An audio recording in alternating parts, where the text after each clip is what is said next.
Bonjour, bienvenue. Bonjour, bonjour, bienvenue chez Steph. Alors, on va faire une petite recette ensemble ce matin. On va cuisiner et on va tester, bien sûr, notre nouveauté que j'ai reçue et qui est donc le mini... Non, pas du tout. Le 12 tartelettes renversées. Et voilà, vous avez sûrement vu déjà sur les réseaux, ça tourne déjà beaucoup. On l'a testé dimanche en réunion d'équipe. On a fait une recette salée, la recette du chef. Elle est top, franchement, une super recette. Du coup, pour vos ateliers qui arrivent, vos ateliers de printemps, une tarte au curry de légumes, elle était succulente, franchement, c'était hyper bon. Donc voilà, là aujourd'hui j'avais envie de tester en sucré, bien sûr, pour faire une petite recette. Alors, je vois que vous arrivez. Coucou Barbara. Coucou Valérie. Sandrine, voilà, je vois que vous arrivez là sur ce live, donc un petit peu matinal parce que j'ai d'autres rendez-vous après. Je vais aller préparer un atelier juste après. Et voilà, donc on est dans les tests, nouveau moule, donc forcément nouveauté, nouvelle recette. Alors hier soir, je cherchais un petit peu quoi faire et les enfants m'avaient demandé un roulé à la pâte à tartiner, donc le classique, le basique, ils aiment ça. Depuis qu'ils sont tout petits, le roulé, c'est le gâteau voilà, favori ici. Du coup, je me suis dit, bah tiens, je vais tester plutôt dans mon moule tartelette renversée. Et en plus, je me suis rendu compte en ouvrant le placard que j'avais 3 ou 4 pots de pâte à tartiner différentes qu'on nous avait offertes. On a une qu'on avait eu à Noël. Ça, c'était un petit fond que j'avais acheté en vrac chez des Baïdés. Voilà, donc il y a...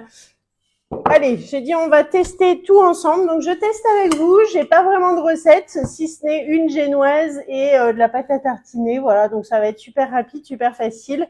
En proportion et en quantité, je ne sais pas. On va tester ensemble. J'ai pris une recette que j'avais et on verra ce que ça donne en quantité sur le moule. Si c'est pas rempli, c'est pas grave. Voilà.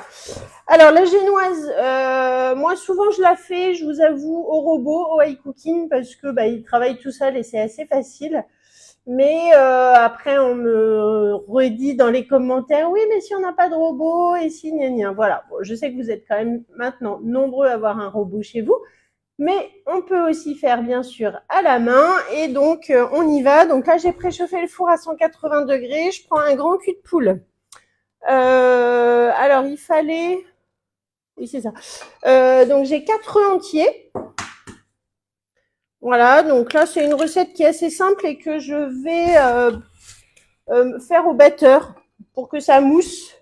L'avantage du robot, c'est que ça va chauffer aussi en même temps. On pourrait le faire aussi au-dessus d'un bain-marie d'eau chaude pour que ça chauffe légèrement. Voilà, bon.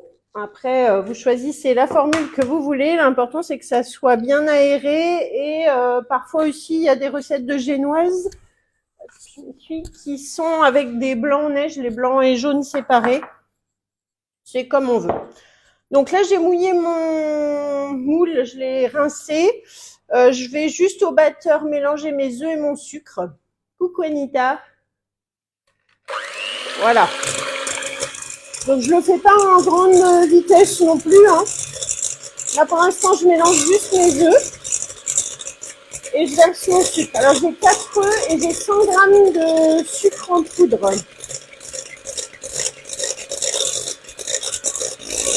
Alors comment ça va ce matin? Dites-moi un petit peu. On a un super soleil ici, c'est chouette, ça fait du bien de voir de la lumière comme ça là depuis quelques jours. Ouf!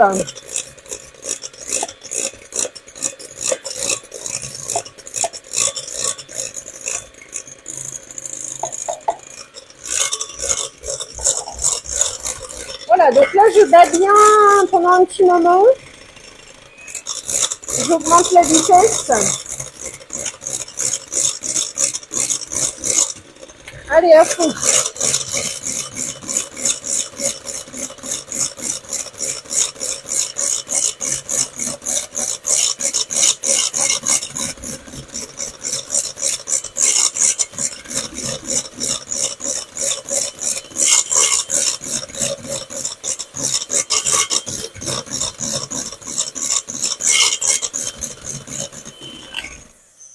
voilà, donc là, ce qu'il faut, c'est que les œufs et le sucre doublent, même triplent de volume.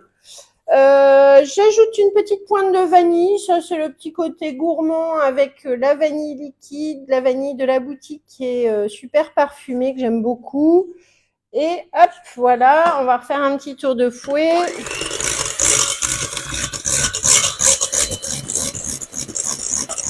Vous voyez.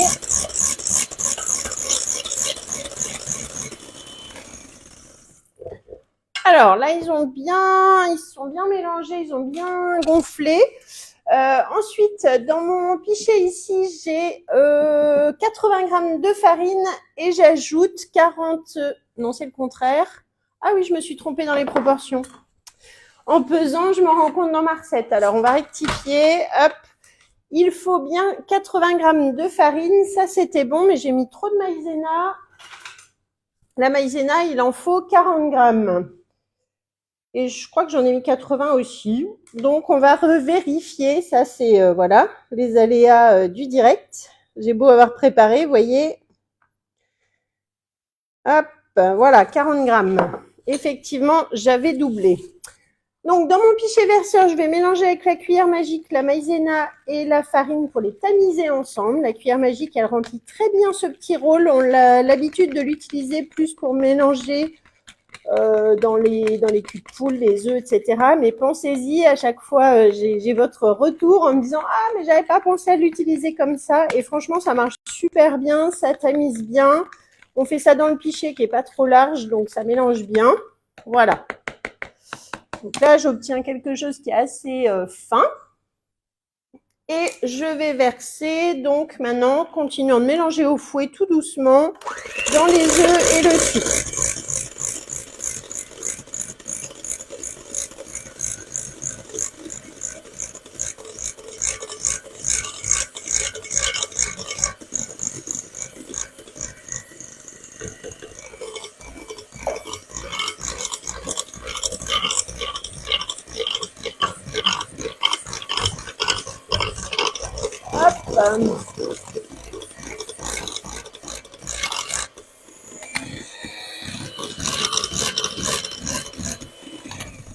Et voilà, donc là, on a quelque chose d'assez un peu plus épais, évidemment, avec la farine et la maïzena.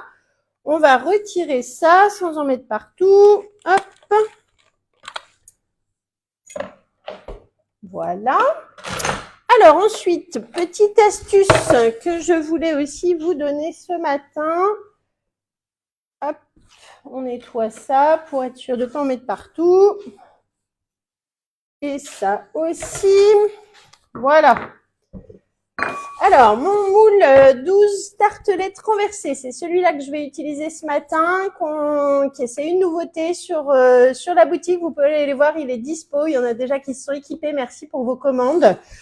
Il est vraiment super joli pour l'avoir testé là dimanche. Je vous assure qu'on a adoré la recette des tartelettes au curry de légumes.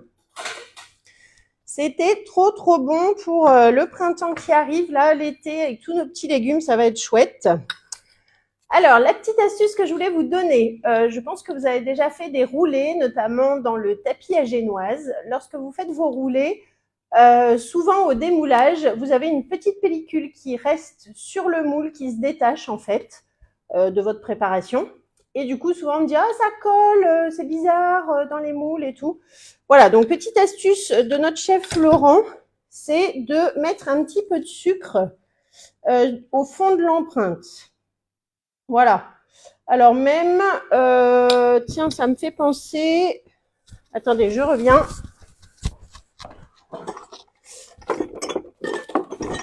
Ah, je sais pas si j'en ai encore. Si, j'ai encore. On peut faire même avec la petite… petit truc à tamiser là, comment ça s'appelle? La saupoudreuse, voilà. C'est bien plus simple et on en met beaucoup moins. Voilà, donc vous parsemez en fait le fond de votre moule avec du sucre cristal. Pas du sucre glace, hein, là c'est du sucre en grain. Voilà. Et du coup, ça permettra de se démouler beaucoup mieux. C'était un petit peu ce que je craignais avec ce moule du coup, c'est que la génoise, elle va accrocher un petit peu plus. Donc là, utilisant cette astuce du chef, ça devrait être mieux. Voilà, hop. Ensuite, la petite louche, ça un indispensable aussi dans votre cuisine, c'est la petite louche grise. Et ensuite, du coup, eh ben, on va remplir nos empreintes. Ouf, c'est un peu liquide encore. Je pensais que ça serait un peu plus épais. Alors, attendez. Là, vous avez vu, je vous ai dit, hein, on teste ensemble. Donc, c'est improvisation au fur et à mesure. Je vais prendre la petite spatule grise qui accompagne toujours mon pichet verseur. Un peu trop liquide à mon goût pour faire à la louche. Donc, on va faire au pichet. Allez, c'est parti. On met tout ça dans le pichet. Ça sera bien plus propre et on n'en mettra pas partout. Bon, j'avais un peu de doute en quantité, je savais pas trop. Mais je pense qu'on est pas mal. Est-ce que vous avez reçu ce moule? Peut-être qu'il y en a parmi vous qui l'ont déjà chez eux et qui veulent le tester. Hop. Je vous ferai des recettes cette semaine. J'ai prévu d'autres lives demain et jeudi.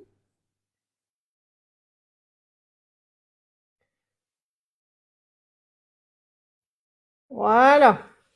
Donc, je ne sais pas encore ce qu'on va tester, mais ça sera la semaine des tartes renversées, des tartelettes renversées.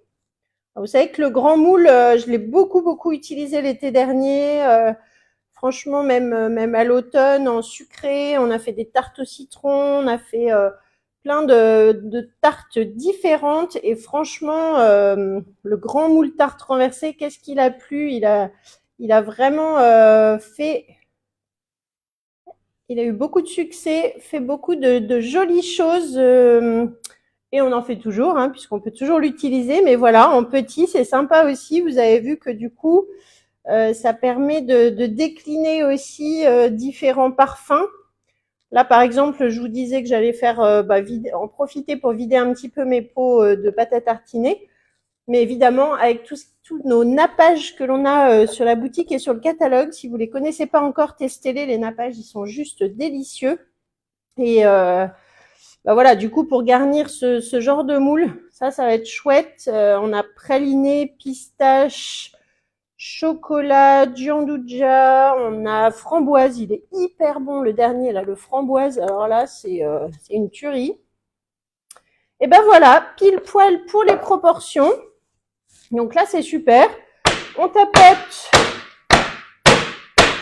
on chasse les bulles d'air. Donc là, c'est nickel. C'était pile poil ce qu'il fallait. Je vais mettre au four pendant environ 10 minutes, 8-10 minutes, je pense. On va surveiller à 180 et du coup, je vous prendrai des photos. Je vous ferai une petite vidéo démoulage aussi. Et ensuite, je les garnirai et je vous mettrai la recette dans ma publication. Vous les retrouverez. Et puis, je vous la remettrai en story aussi si vous la cherchez. Voilà, ce live, il sera disponible aussi ce soir sur YouTube, donc vous pourrez le retrouver. Merci de m'avoir suivi ce matin. Bonne journée à vous tous. Et puis, bientôt pour la recette. Et surtout, à demain pour un nouveau live. Demain matin, on se retrouve à 10h, demain mercredi. Et je ne sais pas ce que je vais faire, mais je pense que je vais encore... Ça, c'est sûr, je vais utiliser ce moule-là. Hein. Encore, je vous ai dit, encore demain et jeudi, on va faire des tests voilà, peut-être sucré, peut-être salé, ça sera la surprise, je vais réfléchir à ça. Allez, ça part au four, moi je vous souhaite une bonne journée, profitez du soleil, et puis si vous voulez passer vos commandes, vous n'hésitez pas. Ah, il y a une chose, je ne sais pas si vous avez écouté hier, mais on a un nouveau kit de démarrage qui est... je vais le mettre à cuire tout de suite. Hop. Un nouveau kit de démarrage, je disais, qui est arrivé hier. C'est un kit à 1 €. Donc là, c'est une super opportunité pour rejoindre mon équipe, pour devenir conseiller ou conseillère chez Guy Demarle. Si vous cherchez une activité à temps plein, en complément, peu importe, que vous avez envie de vous équiper, que vous avez envie de gagner des sous, que vous avez envie de rejoindre mon équipe chez Steph, eh bien, surtout contactez-moi. Le kit, il est à 1 €. C'est pour toutes les personnes qui sont déjà équipées, qui ont déjà soit des moules, soit le bicep. Surtout, n'hésitez pas à me contacter parce que franchement, c'est une super opportunité. Vous aurez un kit administratif. Alors, ce qu'on appelle le kit administratif, c'est tous les documents qui vous seront utiles pour votre activité, les catalogues, les sacs, les enveloppes hôtesses, la carte de vendeur à domicile. Enfin voilà, vous aurez plein de petites choses comme ça et c'est une super opportunité. Donc, allez, c'est parti, on en profite. Vous me contactez et je vous explique comment faire. Voilà, bonne journée, à demain.